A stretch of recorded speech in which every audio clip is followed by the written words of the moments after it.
I, 26F, have always had a complicated relationship with my younger sister, Emma, 22F. Growing up, our parents always favored Emma. She was the smart one, the pretty one, the talented one. I was just there. From the moment Emma was born, it was like she became the center of our family's universe. I was only 4 at the time, but I remember feeling pushed aside. My parents would spend hours cooing over Emma, while I was often left to entertain myself. As we grew older, the disparity in their treatment of us only became more apparent. Emma seemed to excel at everything she touched. She started reading at an early age and was quickly labeled as gifted. Our parents enrolled her in all sorts of enrichment programs: music lessons, advanced math classes, language immersion camps. Meanwhile, I struggled with dyslexia, which wasn't diagnosed until I was in middle school. Instead of getting me the help I needed, my parents just told me I needed to try harder. School was always a source of tension in our household. Emma got straight A's without seeming to break a sweat.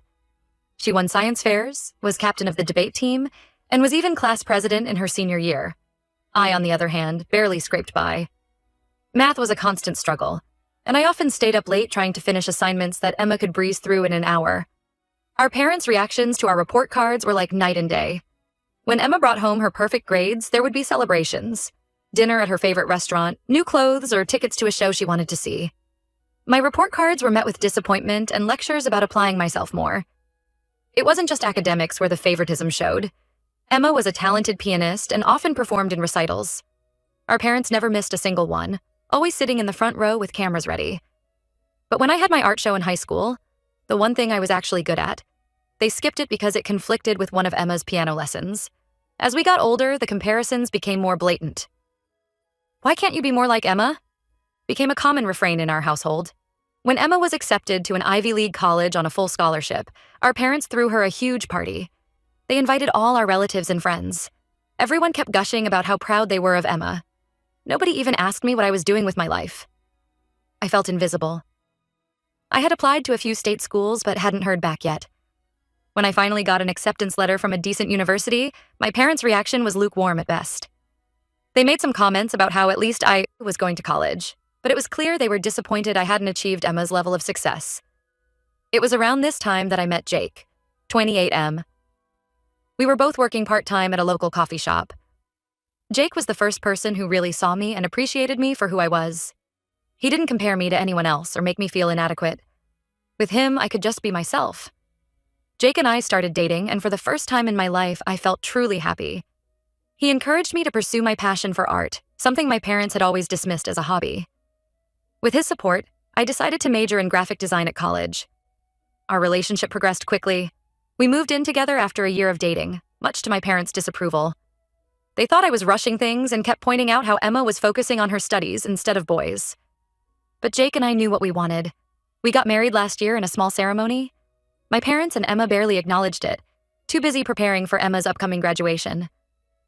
For the past few months, Jake and I had been trying to get pregnant. We were overjoyed when we found out I was expecting. It felt like finally something good was happening in my life. Jake was ecstatic and immediately started making plans for the nursery. For once, I felt like I had something to be proud of, something that was just mine and not overshadowed by Emma's achievements. Last weekend was Emma's college graduation. As expected, our parents threw her another big party. They rented out a fancy restaurant and invited what seemed like half the town. All the focus was on Emma and her accomplishments. People kept asking her about her plans for grad school and her internship at a prestigious company. I sat in the corner, feeling ignored as usual. When it was time for toasts, I suddenly felt overcome with anger and resentment. All these years of being second best, of feeling invisible in my own family, came rushing to the surface. As soon as Emma finished her speech about her bright future and how grateful she was for our parents' support, I stood up. Without really thinking it through, I announced that Jake and I were expecting a baby. The room went silent. Then everyone started congratulating us. For once, people were paying attention to me instead of Emma. Relatives were hugging me and asking about due dates and nursery themes. It felt amazing to finally be the center of attention. But the feeling was short-lived. Emma looked furious. Her face turned red and she stormed out of the party. My parents followed her, completely ignoring me. They didn't even stop to acknowledge my news. Later that night, they called to berate me. They said I was selfish and immature for stealing Emma's thunder and ruining her special day. My mom went on a long rant about how I've always been jealous of Emma and how I need to grow up. My dad said he was disappointed in me and that I should have known better. I tried to defend myself, to explain how I've always felt sidelined and just wanted to share my happiness. But they wouldn't listen. They demanded that I apologize to Emma immediately. When I refused, they hung up on me. Jake thinks I did nothing wrong. He says Emma and my parents have been mistreating me for years, and I deserve to have my moment too. He pointed out how they've never celebrated any of my achievements, so why should I have to tiptoe around Emma's? But now my whole family is mad at me. Emma isn't speaking to me at all. My parents keep sending angry texts. Even some of my extended family members have reached out to say I acted inappropriately. I'm starting to doubt myself. Was I really the asshole for announcing my pregnancy at Emma's graduation party? Should I have just stayed quiet and let Emma have her moment like I've always done? Or was I right to finally stand up for myself and claim some attention? Tia for announcing my pregnancy at my sister's graduation party? Update 1. It's been 2 weeks since the graduation party incident, and things have only gotten worse with my family. The constant stress and tension are starting to affect my health, which worries Jake. Emma hasn't spoken to me at all since the party. She's blocked me on all social media platforms and even changed her phone number. I found this out when I tried to reach out to her to explain my side of things. It hurt more than I expected, realizing that my own sister had cut me off so completely. My parents, on the other hand, won't stop calling. But it's not to check on me or the baby. Every conversation turns into a lecture about how I've ruined Emma's moment and how I need to make amends. They're demanding that I apologize to Emma, but when I try to explain my side, they shut me down and say I'm being dramatic. Yesterday, my mom called with some news that made my blood boil. Apparently, Emma is planning a do-over graduation party next month. My parents are fully supporting this idea and helping her organize it. They said I'm not invited unless I apologize to Emma and promise not to make the event about me. This was the last straw. I finally snapped and told my mom that I was done being the family scapegoat. I said that they've always favored Emma and made me feel worthless. I brought up specific incidents from our childhood, like the time they forgot my 16th birthday because they were busy preparing for Emma's piano recital, or how they paid for Emma's summer programs abroad but told me to get a job when I wanted to attend a local art camp. I reminded her about the time I won a regional art competition in high school. Instead of coming to the award ceremony, they attended one of Emma's debate tournaments. I had to get a ride from a friend's parent and sat alone while other kids celebrated with their families. I also brought up how they barely acknowledged my college graduation. They showed up late to the ceremony and left early, citing that they had to prepare for Emma's summer internship. They didn't even take any photos of me in my cap and gown. My mom got defensive and said I was exaggerating. She claimed they've always treated us equally and that I was just jealous of Emma's success. When I pressed her for examples of how they've supported me, she couldn't give any concrete ones. She just kept repeating that I needed to apologize to Emma and stop causing drama. I told her that I had nothing to apologize for. Emma has had countless celebrations and moments in the spotlight. This was the one time I had some good news to share, and they couldn't even be happy for me. I said that until they acknowledge how unfairly they've treated me all these years, I don't want to hear from them. My mom started crying and saying I was tearing the family apart. She tried to guilt trip me by saying the stress wasn't good for the baby. She even suggested that maybe I wasn't ready to be a mother if I was still holding on to childhood grudges. That comment hurt more than anything else she'd said. I hung up on her after that. I was shaking with anger and hurt. Jake found me crying in our bedroom and held me for a long time. He reassured me that I did the right thing by standing up for myself. He pointed out how my parents have never taken responsibility for their actions and how they always twist things to make me the bad guy. Jake suggested that we start setting boundaries with my family. He thinks we should limit contact with them, at least until after the baby is born. Part of me agrees with him, but another part feels guilty. Despite everything, they're still my parents, and Emma is my only sibling. The thought of cutting them out of my life and my child's life is daunting. But then I think about all the years of feeling inadequate, of having my achievements dismissed, of being compared unfavorably to Emma. I think about how they've never really celebrated anything in my life. Not my art, not my marriage, and now not even my pregnancy. And I wonder if having them in my life is worth the constant pain and self-doubt they bring. Jake has been incredibly supportive through all this. He says I did the right thing by standing up for myself and that I shouldn't let them manipulate me anymore. But I can't help feeling conflicted. Am I really the one destroying our family? Should I just apologize to keep the peace? Or do I stand my ground and risk losing my family altogether? I'm trying to focus on my pregnancy and stay positive for the baby's sake.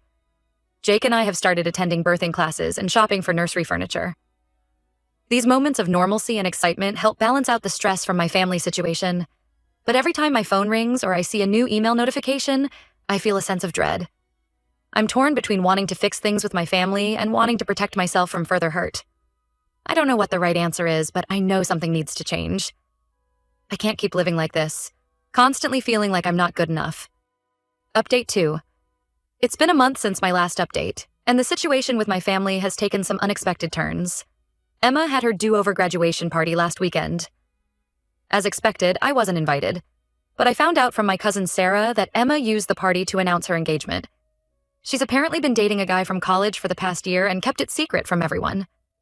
Sarah told me that Emma made a big speech about how she wanted to share her happy news with people who truly support her, unlike some family members who only think about themselves.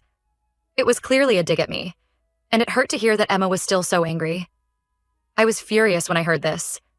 It felt like Emma was deliberately trying to one-up my pregnancy announcement. When I vented to Jake about it, he suggested we have our own celebration to announce the gender of our baby. At first, I was hesitant. I didn't want to escalate things further with my family. But then I thought about how Emma and my parents have never considered my feelings. So we decided to go ahead with it. We invited all our friends and my extended family. I made sure to invite the relatives who attended Emma's party, including Sarah. To my surprise, many of them showed up, including my grandparents. I hadn't expected them to come, given how close they are to my parents. During the party, my grandmother pulled me aside. She said she and my grandfather have noticed how my parents treat me differently from Emma. They apologized for not saying anything sooner. My grandmother shared that she had a similar experience with her own sister growing up, and she regretted staying silent about the favoritism in our family. It felt so validating to finally have someone in the family acknowledge the unfair treatment. The gender reveal went great. We're having a boy. Everyone was genuinely happy for us. Jake's parents had flown in for the occasion, and seeing their excitement made me realize what supportive parents should look like. For once, I felt celebrated and supported by family members. Of course, my parents and Emma didn't attend, but Sarah told me later that my mom has been complaining to everyone about how I'm trying to overshadow Emma's engagement. Apparently, Emma is upset that I stole her thunder again, even though she knew about our gender reveal party before she planned her engagement announcement. I'm beyond caring at this point. I'm done trying to tiptoe around their feelings when they've never considered mine. I'm focusing on preparing for my baby and surrounding myself with people who actually care about me. Jake and I have started attending parenting classes together. We're learning about childbirth, breastfeeding, and newborn care. It's scary but exciting to think about becoming parents. Jake has been reading parenting books and even started a dad blog to document our journey. His enthusiasm and support mean everything to me. We've also been working on the nursery. We chose a space theme, with dark blue walls and glow-in-the-dark stars on the ceiling. Jake's been putting together furniture, and I've been working on a mural of the solar system. It's been a fun project to focus on instead of the drama with my family. My grandparents have been checking in regularly since the gender reveal party. They've offered to help with the baby when he arrives, which means more to me than I can express. It's nice to finally feel like I have family members on my side.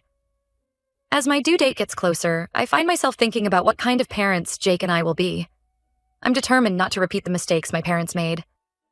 Our son will know he's loved unconditionally, not just for his achievements. We'll celebrate all his milestones, big and small. And if we have more children in the future, we'll make sure to treat them equally. I still have moments of sadness about the rift with my parents and Emma. There are times when I wish I could share my pregnancy experiences with my mom or sister. But then, I remember all the hurt they've caused me over the years, and I know I'm better off without their negativity in my life. Update 3. It's been 2 months since my last update. I'm now 6 months pregnant and showing quite a bit. The baby is healthy and active, which is a relief given all the stress I've been under. Last week, I ran into Emma at the grocery store. It was the first time I'd seen her since the graduation party. She was with her fiancé, who I'd never met before. I decided to be the bigger person and approached them to say hello. I tried to be civil and congratulated her on her engagement. Emma just glared at me and said, "At least I didn't have to hijack someone else's celebration to announce it." Her fiancé looked uncomfortable but didn't say anything. I lost my temper and told her she's had plenty of celebrations all her life while I was always pushed aside. I said I was done feeling guilty for wanting some attention for once. Emma started yelling about how selfish I was and how I'd always been jealous of her success. She said I was so desperate for attention that I got pregnant just to compete with her. People were staring, so I just walked away. I was shaking with anger and hurt. As I was leaving, I heard Emma's fiancé asking her if what she said about me getting pregnant for attention was true. I didn't stick around to hear her response. When I got home, I had missed calls from my parents. They left angry voicemails saying Emma told them about our encounter. They accused me of harassing Emma and threatened to cut me off completely if I didn't apologize. They didn't even ask about how I or the baby were doing. I was so stressed that I started having contractions. Jake rushed me to the hospital. Thankfully, everything was okay with the baby, but the doctor warned me to avoid stress. She suggested I consider seeing a therapist to help manage the family situation. Jake called my parents to tell them what happened. Instead of being concerned, they accused me of faking it for attention. That was the last straw for me. I decided I'm done trying to have a relationship with them. I've blocked their numbers and removed them from my social media. I'm focusing on staying healthy for my baby and preparing for his arrival. Jake and I are taking parenting classes and setting up the nursery. We've chosen a name for our son, but we're keeping it a secret until he's born. My grandmother even offered to host a baby shower for me next month.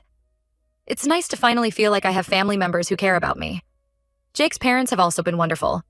They call regularly to check on us and have already bought so many things for their future grandson. Jake's mom is planning to stay with us for a few weeks after the baby is born to help out. It's bittersweet to see what supportive in-laws look like, knowing I won't have that same support from my own parents. I've started seeing a therapist to help deal with the stress and emotions from the family situation. It's been helpful to have an objective person to talk to about everything. She's been working with me on setting boundaries and processing my feelings about my childhood and current situation with my family. As my due date gets closer, I find myself having mixed emotions. I'm excited to meet our son and start this new chapter of our lives. But there's also a sadness knowing that my parents and sister won't be a part of it. I wonder if they'll ever meet their grandson, or if this rift is permanent. Jake and I have discussed what we'll do if my parents or Emma try to reconnect after the baby is born. We've decided that we'll be cautiously open to it, but only if they're willing to acknowledge their past behavior and make real changes. Our priority is protecting our son from the kind of favoritism and emotional manipulation I experienced growing up. For now, I'm trying to stay positive and focus on the good things in my life. Jake and I are more united than ever. We're both excited and a little scared about becoming parents, but we're facing it together. I'm grateful for the supportive family members and friends who have stood by us through all of this. I know cutting off my parents and Emma will have long-term consequences. There will be family events and holidays that might be awkward or painful. Our son will probably ask questions about his grandparents and aunt as he grows up. But for now, I feel like I'm doing what's best for my mental health and for our growing family. As I sit here feeling my son kick, I'm reminded of why I'm doing all of this. I want him to grow up in a home filled with love and support, where he's valued for who he is, not just for his achievements. I want him to know that it's okay to stand up for himself and set boundaries with people who hurt him, even if they're family. I don't know what the future holds for my relationship with my parents and Emma. Part of me hopes that someday we can reconcile and have a healthy relationship. But another part of me is at peace with the possibility that this might be a permanent estrangement. Either way, I'm committed to breaking the cycle of favoritism and emotional neglect with my own child. For now, I'm taking it one day at a time, focusing on my health, my marriage, and preparing for our son's arrival. It's not the family situation I imagined having when I pictured becoming a mother, but I'm grateful for the loving support system we do have. Whatever happens, I know Jake and I will face it together, and our son will always know how loved and wanted he is.